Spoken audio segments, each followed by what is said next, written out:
ವಿದ್ಯಾಭ್ಯಾಸವನ್ನು ಪೂರೈಸಿ ತಿರುಗಿ ಅಯೋಧ್ಯೆಯನ್ನು ಸೇರಿದಂತಹ ಸಂದರ್ಭ ಪರಂಪರಾಗತವಾಗಿ ಬಂದಿರುವಂತಹ ಈ ಅಯೋಧ್ಯೆಯ ಪೀಠವನ್ನ ಮಗು ಧರ್ಮಾಂಗದ ನೀನು ಏರಬೇಕು ಎನ್ನುವುದಾಗಿ ತಂದೆಯವರಾಗಿರುವಂತಹ ರುಕ್ಮಾಂಗದರು ಸೂಚಿಸಿದರು.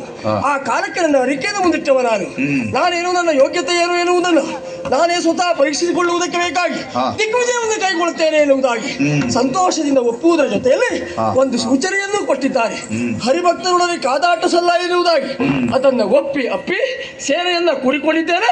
ತಡ ಮಾಡಿದ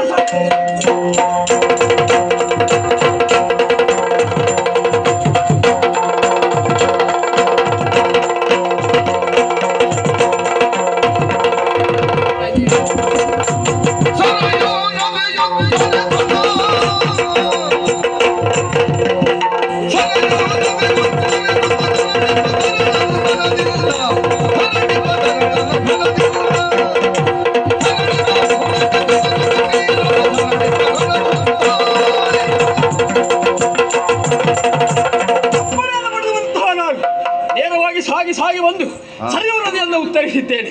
ಜೊತೆಯಲ್ಲಿ ಹಿಂತಿರುಗಿ ನೋಡಿ ಈ ಸರಿಯು ಮಾತಿಗೆ ನಮಸ್ಕರಿಸಿಕೊಳ್ತಾ ಇದ್ದೇನೆ. ಅದಕ್ಕೆ ಕಾರಣ ಇಲ್ಲದೇ ಇಲ್ಲ. ಇಲ್ಲಿಯ ಜನಕ್ಕೂ ಮನಕ್ಕೂ ತಪ್ಪನ್ನು ನೀಡುತ್ತಿರುವಂತಹ ಈ ಸರಿಯು ಮಾತೆ ನಮಗೆ ಜೀವ ಜಲವನ್ನು ಕೊಡುವವಳು, ತಾಯಿ ಸಮಾನ, ತಾಯಿಯ ಆಶೀರ್ವಾದ ಬೇಕು ಎನ್ನುವ ಕಾರಣಕ್ಕಾಗಿ ನನ್ನ ಮಹತ್ವಾಕಾಂಕ್ಷೆಯನ್ನು ನೆರವೇರಿಸಿಕೊಳ್ಳುವುದಕ್ಕೆ ತಾಯಿಯ ಆಶೀರ್ವಾದವನ್ನು ಬೇಡಿದ್ದೇನೆ. ಆದ್ರೂ ಒಂದು ಸ್ವಾಮಿ, ಇಲ್ಲಿವರೆಗೆ ಆ ಯೋಚನೆ ಇಲ್ಲ. ಈಗ ಆ ಯೋಚನೆ ಬಿಟ್ಟು ಬೇರೆ ಯೋಚನೆ ಬರುತ್ತಾ ಇಲ್ಲ. ಯಾವುದು ಯೋಚನೆ? ಯುದ್ಧ ಮಾಡೋದು ಹೌದು. ಯಾರೊಟ್ಟಿಗೆ?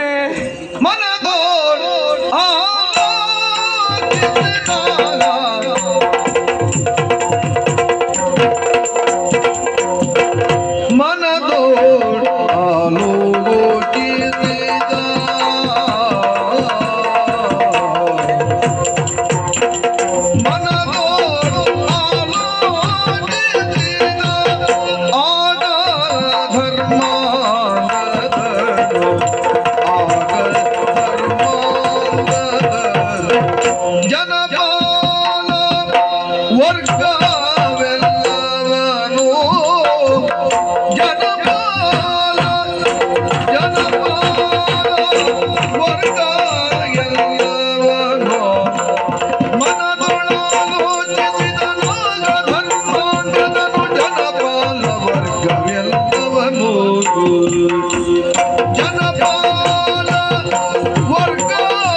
ಯುದ್ಧ ಮಾಡುವುದು ಸರಿಯೇ ಹೌದಾದ್ರೂ ಕೂಡ ಯಾರೊಟ್ಟಿಗಿನ ಯುದ್ಧ, ಯಾರು ಸರಿ ಎನ್ನುವುದಾಗಿ ಯೋಚಿಸುತ್ತಾ ತಲೆ ಹಾಳಾಗ್ತಾ ಉಂಟು.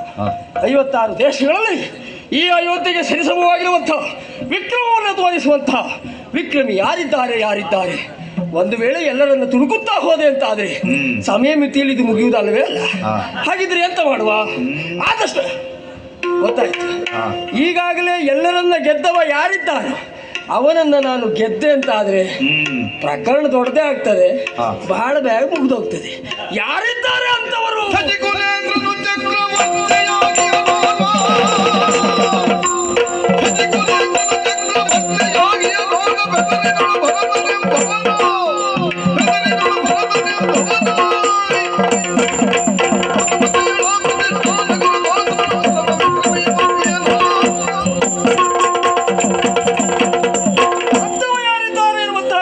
ಮನಸ್ಸಿನಲ್ಲಿ ಮೂಡಿದಾಗ ಉತ್ತರ ಸಿಕ್ಕಿತಲ್ಲ.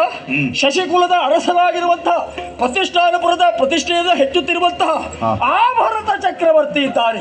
ಹೋಗಿ ನಾನು ಅವರನ್ನು ತುಡುಕಿದೆ ಅಂತಾದ್ರೆ ನಮಗೂ ಮತ್ತು ಅವರಿಗೂ ಸರಿಯಾದ ಹೊಂದಾಣಿಕೆ ಆಗ್ತದೆ. ಆದ್ರೆ ಒಂದು ಯುದ್ಧಕ್ಕೆ ಮುಂದೊತ್ತು ಸಾಗಿದಂತಹ ಕಾಲದಲ್ಲಿ ಅವನನ್ನೊಟ್ಟಿಗೆ ದೂರ ಕೊಟ್ಟಾಗ ಏನಾಗಬಹುದು? ಯುದ್ಧ ಪರಿಣಾಮ.